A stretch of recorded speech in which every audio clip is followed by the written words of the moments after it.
Body of carpenter found inside building in Westmoreland. Suicide suspected. Hi again and welcome. This is Links 007 TV News Report, and we'll be right back with the full details to come. Welcome to Links 007 TV News Report, providing you with the best in local and international news updates. This is a place where you can get the most reliable and informative news information. Links 007 TV News Report.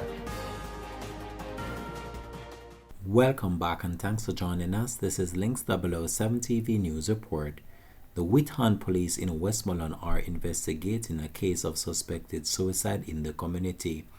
The body of 43-year-old carpenter Richard Ruddock of Hartford in the parish was found on Sunday morning, suspended by a piece of rope around his neck inside a building.